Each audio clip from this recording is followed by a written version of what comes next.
This video is not intended to be a substitute for your owner-operator manual. Before assembling or operating your product, be sure you read and understand all the information contained in your owner-operator manual, especially the safety and operation sections, as well as the information on your product decals. This product is shipped without oil in the engine. Engine oil must be added to the engine before it is started. The procedure for adding oil to the engine is explained in your owner-operator manual's assembly instructions.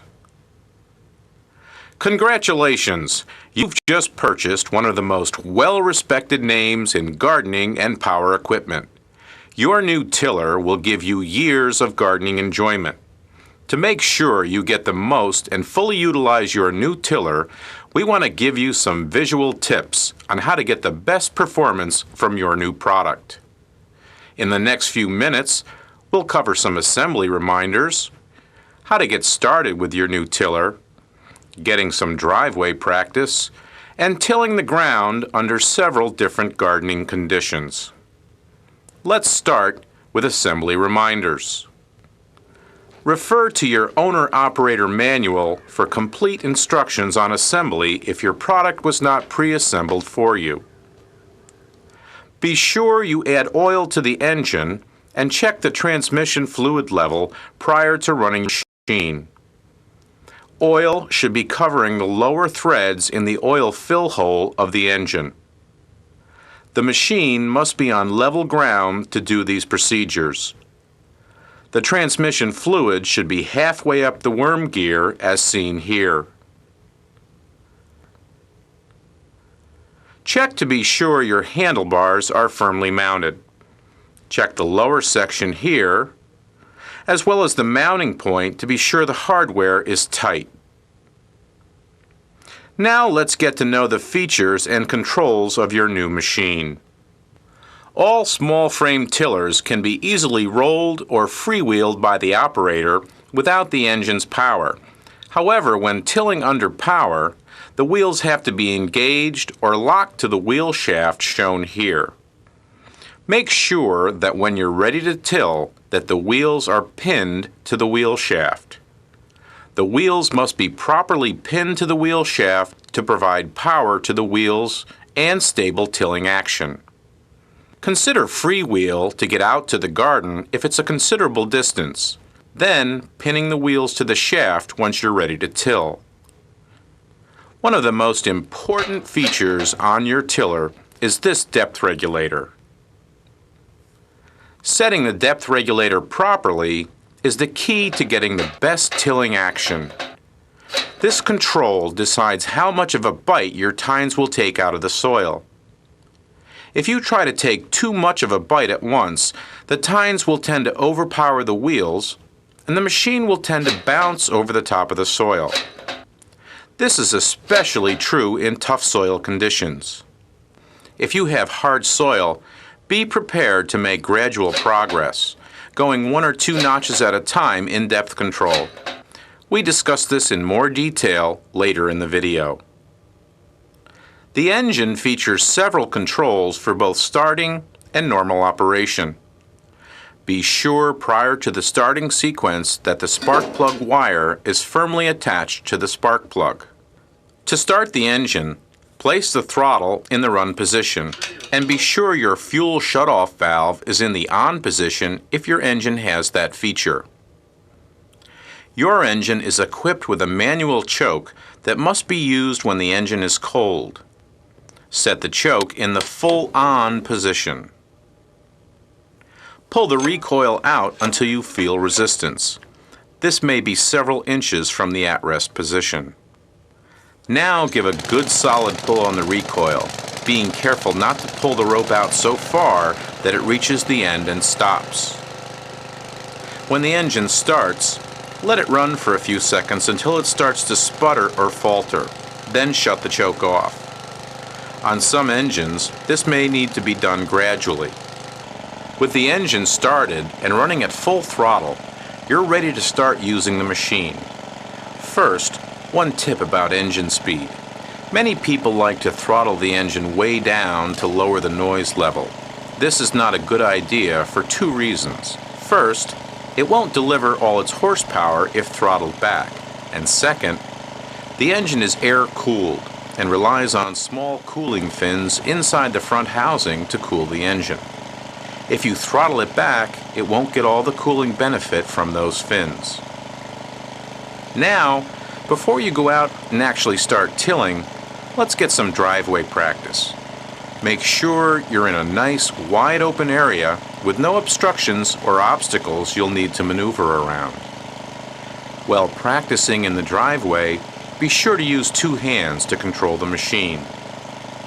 After you've gained a comfort level with the machine, you can work on using one hand and walking off to the side so when tilling in the garden, you don't leave any footprints in the freshly tilled soil.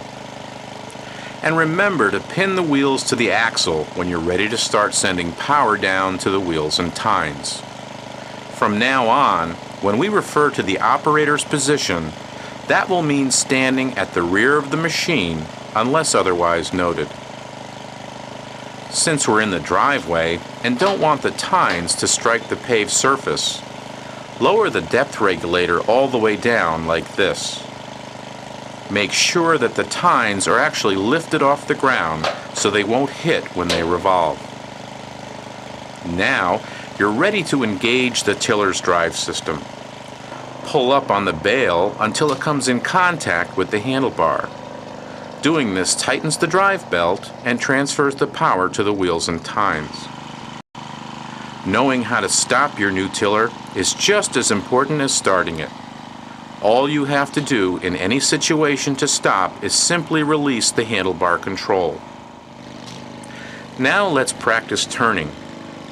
First, here's a couple of tips. It's easier to turn by letting the machine do most of the work. That means keep the power going in the turn and simply raise the handlebars to elevate the tines and then push the machine away from you.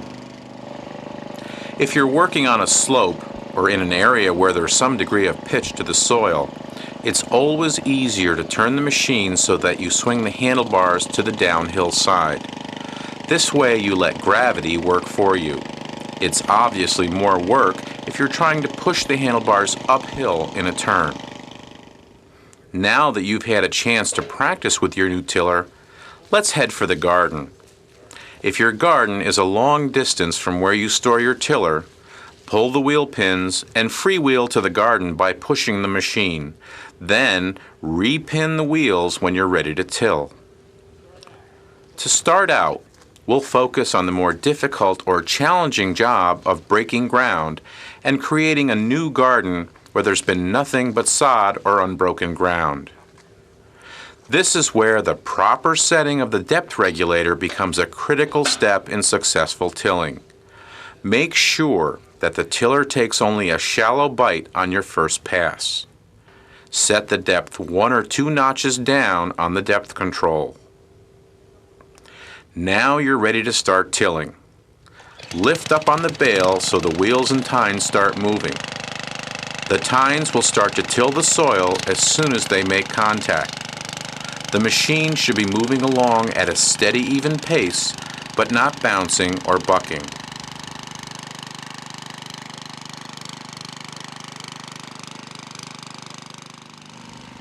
Make a couple of passes in the area you're working and get comfortable with the machine's operation. Once you have done this, try a little experimentation. Softer soils will allow you to till deeper, faster. Try setting the depth control 1 or 2 notches deeper. If the machine still pulls along at a steady, even pace, you can continue at that depth or possibly go even deeper. But if the machine should start to buck or jump away from you, return to the depth setting where the tiller was more well-mannered. To be sure you understand what we mean by the wrong depth setting that results in the machine bucking or jumping, here's an example of what we're talking about.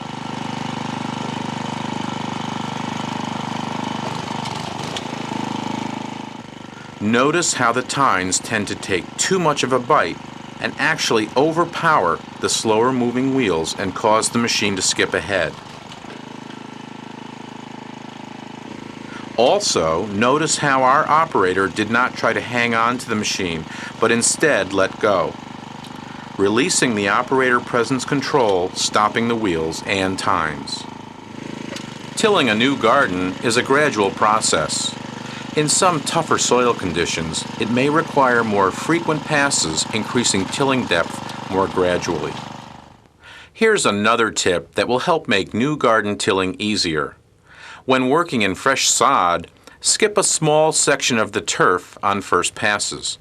This will help keep the tiller stable. If you're sharing the tilling chores, make sure that new operators understand the features and controls of the machine, including depth control, forward and reverse operation.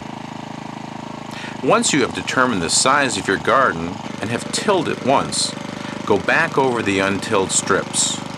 This is referred to in your owner's manual as half-lapping.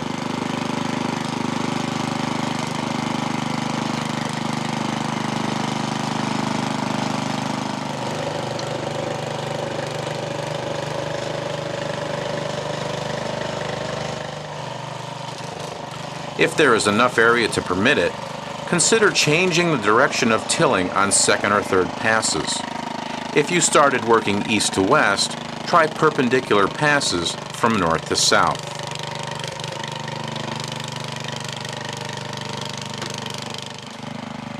Another tip to improve tilling performance and the appearance of your garden is to use the one-hand operation technique. This means walking to the side of the machine, holding the handlebars with one hand, firmly grasping the handlebars but with a relaxed arm. This provides good control of the machine and allows your arm to absorb the bounce if the tines take too big a bite and cause the tiller to jump. The one-hand technique provides another benefit of a freshly tilled seed bed with no footprints or wheel marks, and the soil is not compacted by walking on it.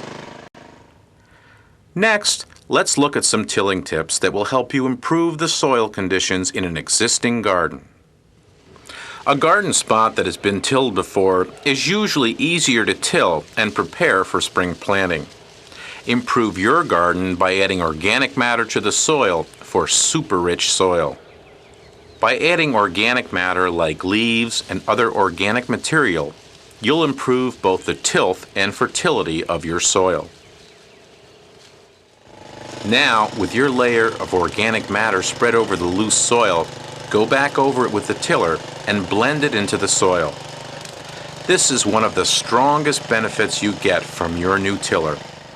The ability to blend and homogenize soil improvements into your garden is what separates it from virtually every other tiller on the market. In addition to blending organic material you layer onto your garden, the tiller will also power compost leftover organic matter that's already in the garden. For all the information on power composting, consult your owner-operator manual for complete instructions.